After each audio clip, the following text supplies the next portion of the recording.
On today's show, we'll look at the Pittsburgh Penguins prospect pool. We'll start off with their draft haul, look at their prospect pool outlook, and their expectations heading into next season. All coming up on today's episode of Locked On NHL Prospects.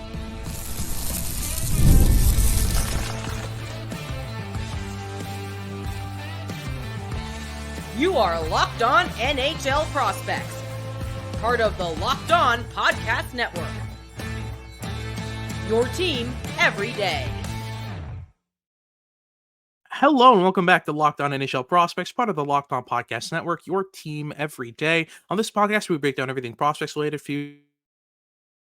Friday. I'm Hadi Kalakeche, usually joined by Sebastian High, who couldn't make it for these next few episodes. But basically, on today's show, we'll be breaking down the Pittsburgh Penguins prospect pool. We'll start off in the first segment with a breakdown of their 2024 NHL draft haul, the prospects they selected, what to expect on that side, and give them a grade for that haul. Then in our second segment, we'll look at the outlook for the prospect pool. We'll look at their forwards, defensemen, goaltenders, and overall just kind of overview their needs moving forward, what they'll need to add in future drafts in order to bolster the prospect pool and give them a grade for their pool as well.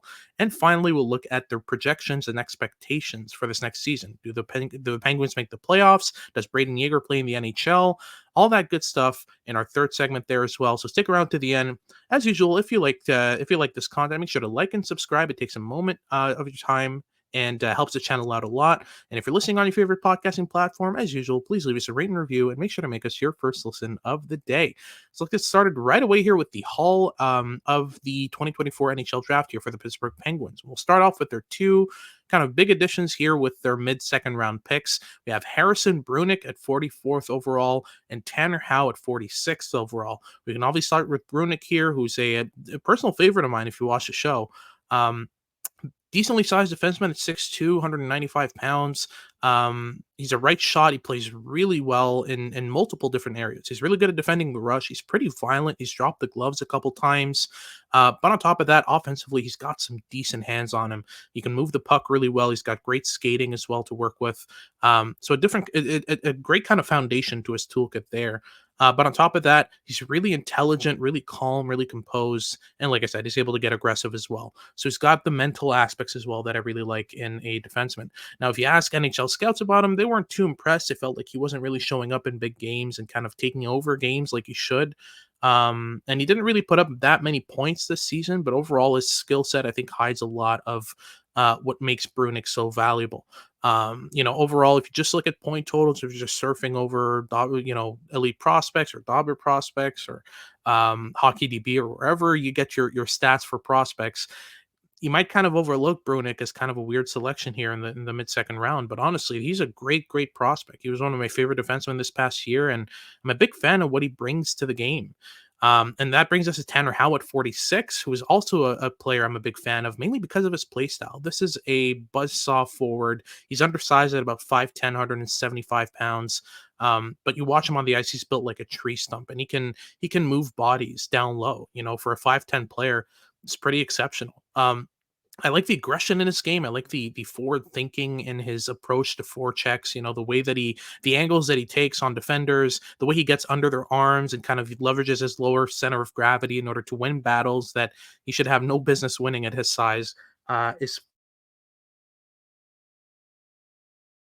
pretty plays. I've called him all year. This year's Brendan Gallagher. And that still rings true for me. I think that, the two have similarities. I'd say Howe is more of a playmaker than a goal scorer, has a bit more kind of finesse to his playmaking game, whereas Gallagher's very much a crash the net and banging rebounds from 2 feet in type of player. But Tanner Howe has some decent finesse to his playmaking. He can thread pucks through seams. He can find players at the back door, heading off the wall, and all the little details I like about playmaking are certainly there with Howe. But he also has a decent shot, and he takes a lot of shots down low because of his style, kind of like Brendan Gallagher, but to a lesser extent. They added also, 4 more players in this draft. We can start with Chase Petola at 111th overall. And he's a solid right shot defenseman, physically built, decently capable in terms of moving pucks, shoots right, and loves to play kind of down low physical game, but he can also think his way out of problems as well. Chase Petola is a really interesting case in terms of a player who doesn't really have any standout physical skills outside of his strength. He's not a great skater, he's not a great handler, he's not a great shooter, not a great passer. but he's smart and he's physical and he closes gaps really well in transition. He's able to shepherd opponents to the wall and kind of suffocate them that way.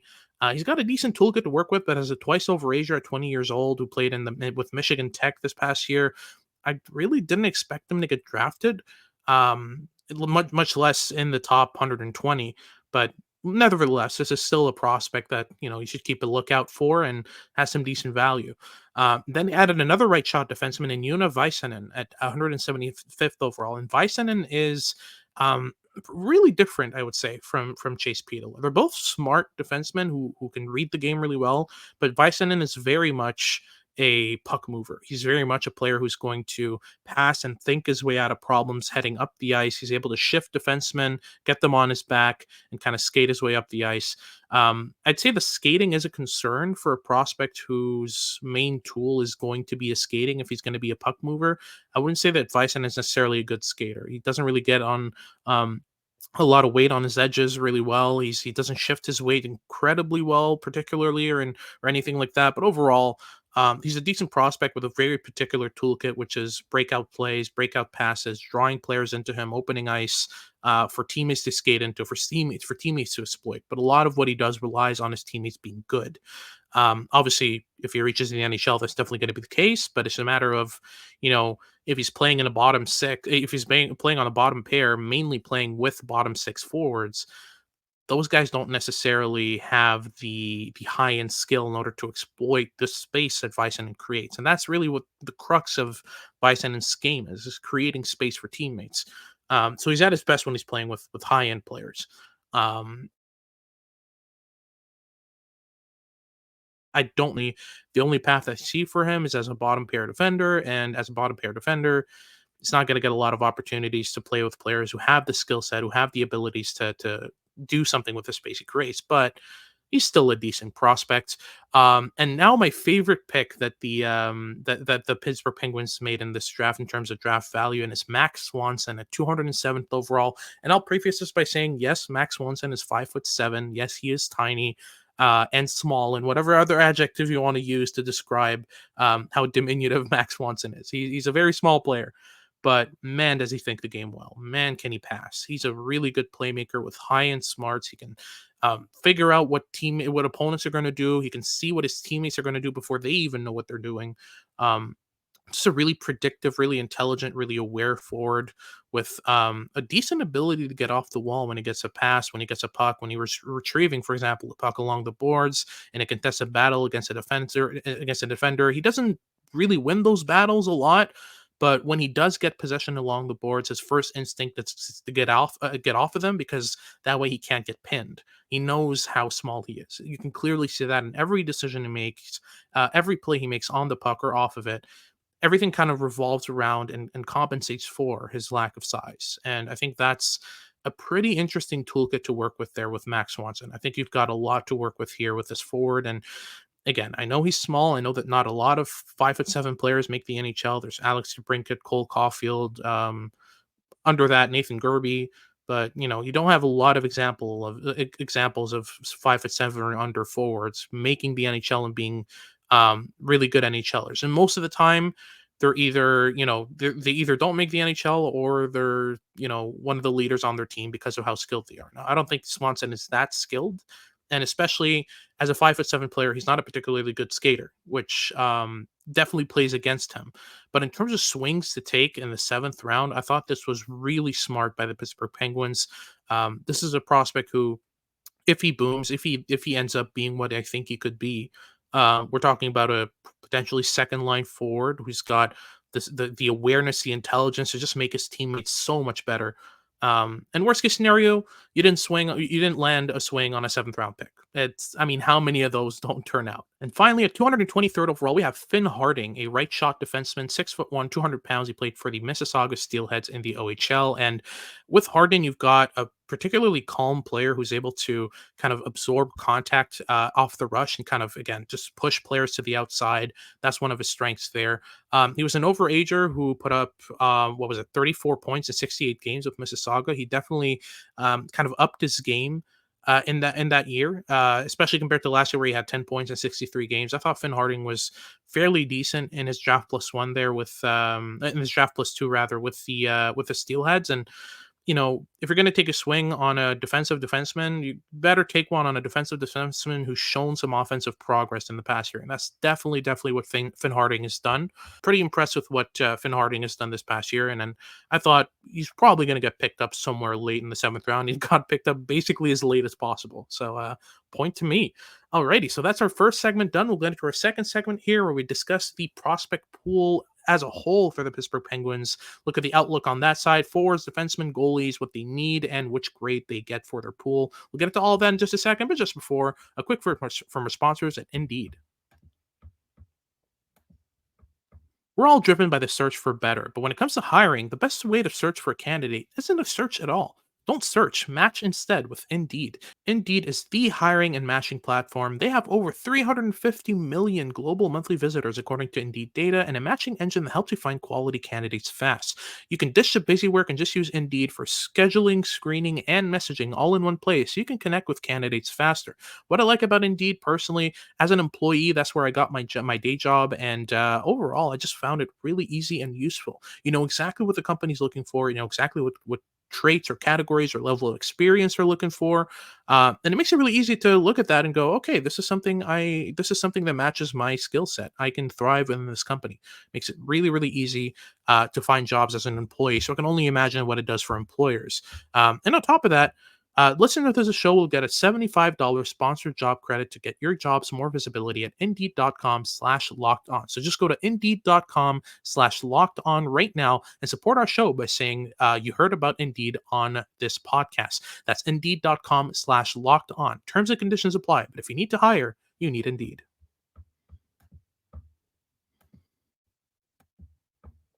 Alrighty, so let's move right on to our second segment here where we look at the overall prospect pool with the Pittsburgh Penguins, and we'll start off with their forwards. At forward here, the main marquee standout obviously is going to be Brayden Yager, the first round selection of the Pittsburgh Penguins a couple of years ago. And with Brayden Yager, he's a player who's definitely upped his game in the last year. Definitely this past year, he was one of the best, if not the best player on the Moose Jaw Warriors in the WHL. Played really well in that past season. He continued to showcase his goal scoring ability, his ability to change the angle on the shot, to curl his wrists around a pair of skates or a stick in order to shoot through a screen. That's continued to be a key kind of progress in Brayden Yager's game. But on top of that, he's really leaned into the playmaking side with 60 assists this past season in 57 games. You can clearly see the offensive impact of his playmaking skill as well. He's a player who's gotten really comfortable, especially when Matt Savoy joined the Moose Jaw Warriors after the trade deadline. Those two developed a chemistry that was great to watch. Yager is often finding him in key spots on the ice. And overall, Moose Jaw was a very top-heavy team, so they relied a lot on their top line, top pair, in order to kind of drive play. So Yager was playing big minutes this past season. Overall, I thought his season was great, and he definitely deserves a mention here as a top forward and probably the top prospect in the Pittsburgh Penguins system. Then obviously we have Tanner Howe, who we talked about in the first segment, who they added in the 2024 NHL draft. And I want to highlight as well the trio of forwards that they added in the Jake Gensel trade to Carolina: Cruz Lucius, Ville Koivunen, and Vasily Ponomaryov. Now, Lucius and Koivunen for me were kind of the big alls from this, especially Ville Koivunen. I'm a big fan of Koivunen's game. He's a smart two-way forward. Obviously from Finland, he plays really good kind of two-way hockey, but he's also got some flashes of goal scoring and playmaking that I've really liked over the years. He's a prospect that I've kind of hung my hat on early in my scouting career. And so far, the progression has been good. He's going to be playing in the AHL this next season. And, well, I mean, that's unless he gets an NHL start. We'll get into that in a second. But Koivunen, for me, is the main prospect of these three that you need to look out for. Cruz Lucius is also not bad. He's a prospect who unfortunately was, I believe, injured pretty much his entire draft year. And Carolina still managed to pick him up based on limited viewings. They really liked him, it seemed like, and he's developed pretty well so far in the NCAA. I think he's going to be a fantastic prospect moving forward. Skilled, smart. He's got great hands. He's a great shooter. He's a great passer. Not necessarily a defensive ace or not necessarily the player with the highest work rate, but everything in terms of skill and intelligence is certainly there offensively. And obviously, we have Vasily Ponomaryov, who's the more experienced of the three. He's 22. He's played some NHL games with Carolina. I think he went a point per game in 2 games with the Hurricanes. But overall, I still think that Ponomaryov is probably going to play either bottom 6 minutes in Pittsburgh or top line minutes in the AHL. I think he's certainly mature enough to handle that. He's an intense player with a lot of energy. He plays really well between checks. He finds space really well. I like his game overall. I don't really see any marquee standout offensive traits, but I still think he's going to be a decent player moving forward. Then to kind of close off the forward group, we have Mikhail Elian, Tristan Broads, Zam Plant, and obviously Max Swanson. In that group, you've got a couple of undersized forwards in Plant and Swanson. You've got a player who's I mean, he went half a point a game in the KHL almost. Mikhail Elian. Um, he's looking pretty good. And Tristan Broads has been an interesting player that I've followed for a long time now. He's heading into his 23rd year, so he's about to not be eligible for kind of prospect status according to the criteria that we have here at Dauber and at Locked On NHL Prospects, which is under 23 and less than 41 NHL games played. This is finally what we settled on, and Bros is almost ineligible, so I put him in the end here, but he's an interesting prospect as well. Now we move on to the defenseman, and we have another marquee defenseman prospect here in Owen Pickering, the left shot defenseman. I think he's at 6'5" now. He's going to be playing in the AHL this next season, and I think this is going to be a key season for him. Again, we're going to get into that in a second. But yeah, Pickering is a really interesting player. He was really, really, really raw in his draft year. But he's a player who I believe grew 6 or 7 inches the year before his draft year, and you could really tell when you were watching him. He was lanky, he was awkward, he was uncoordinated, but when he did put it together in flashes, it was really good to watch, which is why he still ended up in my first round. At the tail end of it, I didn't expect him to go as high as the Penguins picked him up, but he's a decent prospect, and I keep a lookout for him. Obviously, we also have Harrison Brunicke, Chase Pitola, and Joona Väisänen, the trio of right shot defensemen that the Pittsburgh Penguins added in the 2024 NHL draft. We have another right shot defenseman in Kalle Kangas that I want to highlight. He's a hulking defensive defenseman, right shot D again. Seems like they just have that in the prospect pool, the Penguins outside of Pickering. 6'4", 200 pounds, moves the puck fairly well, but is pretty simple on the puck. Mainly a guy you're going to task with defensive responsibilities, penalty killing minutes, all that stuff. And obviously we have Finn Harding, who is another right shot defenseman that the Penguins added in the 2024 draft. So this is a right D draft for the Pittsburgh Penguins. A really interesting haul there. And finally, one last D prospect I wanted to highlight is Isaac Béliveau. He's a 6'2" left shot defenseman who was drafted in the 5th round in 2021. A fairly simplistic kind of jack of all trades defenseman. Doesn't really excel in any specific area, but he's physical. He can skate fairly well, and he can move the puck decently well enough. I don't really see a full-time NHLer, but I see a player who could get a cup of coffee as a 6th, 7th defenseman in the NHL. Then finally, in goal, we have Joel Blomqvist, who is 22 years old and was drafted in the 2nd round in 2010. And finally, in goal, we have a couple of prospects to highlight. Firstly, Joel Blomqvist, who is 22. He was drafted in the 2nd round in 2020. He's a calm and technically sound goaltender who had a breakout year this past year in Wilkes-Barre, and I think he's going to be ready for the jump fairly soon. I don't think it's going to be this season. He might spend it half and half, playing as a third goaltender in Pittsburgh. If ever someone gets injured, he gets the backup role, that kind of thing. I'm not really sure what the Penguins are going to do with Blomqvist full time heading this next season. I think that the season after that is really going to be the season where we see Joel Blomqvist kind of take over an NHL crease. Meanwhile, we have also Sergei Murashov, who's a really interesting prospect out of Russia that the Penguins picked up in the 4th round in 2022. He was signed this summer to his ELC, so an early signing out of Russia, for especially in terms of by goaltender standards. He played some really good hockey in his draft year, and especially in his draft +1, and this season his draft +2. Posted a .930 save percentage in the MHL, and he posted a .925 save percentage in 6 games in the KHL in the regular season there. So yeah, decent prospect to keep a lookout for. I haven't really watched a lot of his team, particularly in the KHL, and I didn't manage to get any viewings of him in the KHL as a result. But the MHL viewings I've had heading into, even last season and the year before, I saw a very smart goaltender, a goaltender who's really athletic, who's able to go post to post and make big saves. um, and just constantly keeps track of the puck. So overall, I've got a fair bit of confidence in Murashov moving forward as a goaltender. I don't know necessarily what he ends up being in the NHL. I think it's too early, and goalies are voodoo. You know how it is. But overall, I still think that the numbers speak for themselves, and the flashes of skill I saw from him, especially in previous years, was really interesting, and I'm looking forward to see what he does this season. Now, in terms of needs for the Pittsburgh Penguins, I think they overall need more really good forward and deep prospects. I'm talking first round caliber prospects because right now for me, the first round caliber prospects they have at forward and D are Braden Yager, Ville Koivunen, Owen Pickering, and Harrison Brunicke. Those are the four that I think they have on that side. I think you need a bit more, especially with the last couple of years the Penguins had, where they trade every pick they had and try to prop up essentially the Crosby and Malkin and Letang era.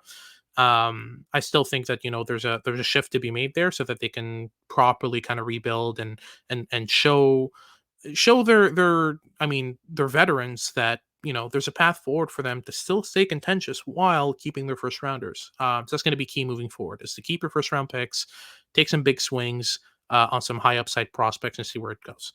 So that's the needs on that side. So overall, the grade for me that I give to the Pittsburgh Penguins is a B. It's a flat B. Not necessarily a prospect pool that offers a lot of confidence, but obviously with a couple of years they've had, outside of that trade for Jake Gensel, where I think they got three decent pieces, I don't really see a lot here that really offers much inspiration beyond a B. It's still a good grade to have, despite especially given the couple of years they've had, but there's something missing there in terms of quality. They have decent amounts of quality quantity, especially a right shot D. Like my goodness, they've doubled down on the value of right shot Ds, which is a decent thing to target because NHL teams tend to overvalue those, but overall, I still think they lack a bit of quality. So that's our second segment done. We'll go to our third, where we discuss the projections and expectations for the Pittsburgh Penguins and their prospects. We'll get into that in just a second, but just before, a quick word from our sponsors at eBay Motors. Passion, drive, and patience. The formula for winning championships is also what keeps your ride or die alive. eBay Motors has everything you need to maintain your vehicle and level it up to peak performance. From superchargers to roof racks, exhaust kits, LED headlights, and much more. Whether you're into speed, power, or style, eBay Motors has you covered. With over 122 million parts for your number one ride or die, you'll always find exactly what you're looking for. And with eBay Guaranteed Fit, your part is guaranteed to fit your ride every single time or your money back. Because with eBay Motors, you're burning rubber, not cash. With all the parts you need at the prices you want, it's easy to make your car the MVP and bring home the winning trophy. Keep your ride or die alive at ebaymotors.com. Eligible items only, exclusions apply. eBay Guaranteed Fit is only available to U.S. customers. Alrighty, so let's move right on to our third segment and our final segment here and break down the expectations and projections for the Pittsburgh Penguins and their prospects. And we'll start off with a big question, which is, do the Pittsburgh Penguins make the playoffs? Now, I think without Jake Gensel, it makes things a bit tough. They were out of the playoff race this year. Sidney Crosby's not getting any younger. Evgeny Malkin's not getting any younger. Chris Letang's not getting any younger. It's getting a bit more difficult to kind of project where exactly the Penguins are going moving forward. I think a couple things will need to go right in order to see the Pens back in the playoff spot. Um, you know, Maybe Sidney Crosby finds a second win. These high-end, elite, generational players tend to find a second win later in their career. A different way to impact the game that keeps them and their careers alive. We've seen it with Joe Pavelski, and a lot of examples before that. I think that that could happen fairly well with Sidney Crosby, and if he gets that done, I mean, the Sidney Crosby at his best is unstoppable. He'll drag a team to a playoff spot. But on top of that, you can't overlook Malkin. You can't overlook Letang. Obviously, they lost Jake Gensel, but they still got a couple of surrounding pieces there to work with. I think there's still a chance that this team makes the playoffs. I'm not banking on it. I'm not betting on it. But overall, I still think it's a decent shout in terms of a possibility. Now, in terms of expectations for their prospects, let's start at forward here with Braden Yager. Does he make the NHL? I don't think so. I think it's a tad bit early. I think he needs to show a bit more kind of versatility, and especially in terms of defensive game, especially in terms of kind of upping his pace a bit more. He's a player who plays a bit of a slower pace, which works pretty well in the WHL, where there's a bit more space to work with. There's a bit more kind of quality room to work with in the offensive zone, where you don't need to outrace players on every rush or anything like that. But just manipulating his pace a bit better, learning to cut back on plays and letting plays develop in front of him. These kind of key little details that I think will add a lot to his game are going to be really important. I'd rather see him play in the dub. I don't think he's ready for the NHL, and he's not eligible for the AHL. So it makes for a bit of a difficult situation. But overall, I think it's inevitable that Braden Yager ends up in the NHL. He's definitely got the skill for it, and a lot of players that have the things that he needs to work on usually work on them in their 21 to 23 kind of range in terms of age. So I think it's still a possibility that I think it's a possibility that he ends up in the NHL this next season, but I don't think that's where he's going to develop at his best. I think the Pittsburgh Penguins are going to recognize that as well, but at the same time, they might be really, really desperate to get their team to the playoffs. And if Jaeger has a really good preseason and looks really good next to one of their star centers, they might be tempted. I just don't know if that's the right thing for his development. He still has some things to learn. Another forward to look at here is Ville Koivunen. Now, I talked about him a bit earlier, said that he's due to play in the AHL, but could he make the opening roster? I think he could. Koivunen is more than intelligent enough defensively. He's got the foundations of an NHLer. He's got the basis of it. He's been improving his offensive skill set slowly but surely over the last couple of years. Hasn't been nothing major or really outstanding, but he can still move the puck. He can still pass. He can still shoot. I think the Penguins, if they're tempted to add someone in terms of a prospect to their current pool of veterans, it's going to be Koivunen. He learns well. He learns fast. He's reliable defensively. He's not going to be someone who you're going to have to shelter. You can put him up against top sixes, and he's at least going to hold his own defensively, make some good plays, play some physical hockey, move the puck up the ice. I think there's a decent shot that we see Koivunen in the NHL this year.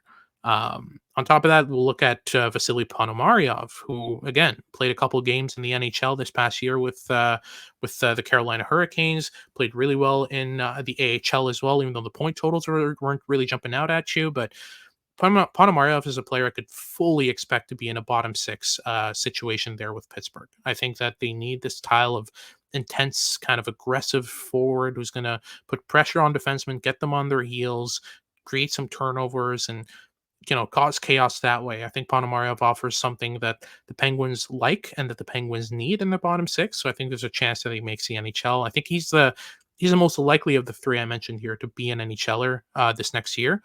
But I think that Koivunen is probably going to be the most impactful of the three if he makes the NHL. We'll get into that in a second with our projections for points, but those are kind of the three forwards I wanted to highlight in terms of potential NHLers this next season. I also want to talk about Owen Pickering for a second because he's going to be joining the AHL. The question there is, how does he adapt? How does he change his game or improve his game in that situation?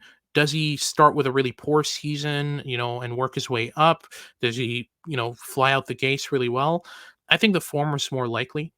Pickering has been developing against kind of junior competition this whole time so far, and I don't think he's really been outside of adapting to his own body. I don't think he's been challenged by opponents all that much. And now he's going to be in the AHL. His competitive advantage of just being massive is going to slowly but surely dissipate. And he's going to find himself in a situation where he's going to have to rely on his skill, rely on his smarts, rely on his reads a lot more than he used to. Situations where he wouldn't really need to check his shoulder. He'd just be able to lean on a player and spin off of him on retrievals. Now he's going to have to start scanning multiple times, identifying his options early. That's going to be a growth. That's going to be an area of growth that's going to be slow and kind of painful at the start. I think that Pickering's first season is going to make a couple people disappointed, but in 2-3 years, we're going to look back at that and laugh. He's a really good prospect. I think he ends up playing in the NHL sooner than later. It's just a matter of how much he's going to learn in his first couple of years. So that's in terms of predictions for, expectations for the prospects here. I also want to kind of talk about the overall overlook of what the Penguins are trying to do here. They're not really in a situation where they can allow young players to make mistakes and learn. So that for me is what kind of, like I said, removes Braden Yager from the equation in terms of prospects. They're going to play in the NHL. it puts Ponomarev in a situation where he's probably going to be playing bottom feeder minutes. But Ville Koivunen is the one that fits that for me. Like I said, he's a defensive. He's a really good defensive player. He's able to handle defensive minutes. I don't think you're going to have to worry too much about placing him against kind of middle six or maybe even top six competition and let him play his defensive minutes. I think he's going to do decent with that. So in terms of what the Penguins are going to do with their prospects, they're not in the usual situation where Sebastian and I would say, let your kids make mistakes and learn. They don't have that liberty. Crosby's aging, Malkin's aging, Letang's aging. They want to at least have one last run at it together. And the only way to do that is to prioritize the players who can be reliable. So I think that's going to feed into a lot of decisions that the Penguins make this offseason and this preseason regarding prospects. Now, in terms of point projections for some of these prospects, so I think Braden Yager is going to put up 45 goals and 65 assists for 110 points in the WHL. I don't think he's going to be playing in the NHL this season, like I said, but I think his WHL season is going to lean a bit more towards goal scoring moving forward. Matt Savoy's been shipped off to Edmonton. He's got a decent shot at making their roster. I believe he's also aged out of the WHL. So Yeager's kind of going to have to go back to his goal scoring habits in order to be as efficient as he can be. Obviously, he's probably going to be playing with Jagger Firkus, which he's a great goal scorer as well. So I might be wrong about this. I just think that Yager might come back to his roots in terms of being a goal scoring center. I think that's probably what's going to happen there. Moving on to Ville Koivunen, I think he makes the NHL. I think he's going to put up 15 goals and 35 points in the NHL. I think he's got the skill set, and he's going to convince the folks over in Pittsburgh that he deserves to be in their middle six. I think it's probably going to end up on their third line wing. But if he sneaks into that second line, it's probably going to be in matchup games where he's going to have to play some big minutes against big competition, where his line is going to be focused on defensive responsibilities. If that's the case, maybe that projection is conservative, but I really think Koivunen is going to play in the NHL this next season. That's my personal opinion. Now, I might be very, very wrong about this. We're going to find out in, a month? But let's hope for my case that this looks good in a couple months. And that's for their group. I will give one caveat for Pickering. Now, I know I said he's going to have probably a poor season in the AHL. I still think he's going to put up maybe 20 points in 65 games, something like that, which isn't bad, but it is pretty bad when you're like a bona fide first rounder like he was. With Pickering, I would expect that to be kind of the first season and then kind of move up from there. But I still think that in his first season, there's going to be some struggles, especially defensively. I think offensively, he's got enough skill to get around, but I think defensively is going to be the main concern there until he kind of figures that out as he moves forward in the pro level. So that's our episode done. Thank you very much for tuning in. If you're watching on YouTube, remember to like and subscribe. Leave us a comment letting us know what you want us to talk about next. And if you're listening on your favorite podcasting platform, as usual, please leave us a rate and review and make sure to make us your first listen of the day. For your second listen of the day, make sure to check out Locked On Sports Today. They've got all your news and updates about what's going on around sports. And make sure to tune in for our future shows as we continue our prospect coverage for the month of August and head into the month of September. This has been Hadi Kalakeche, usually with Sebastian High, and we hope you tune in next time.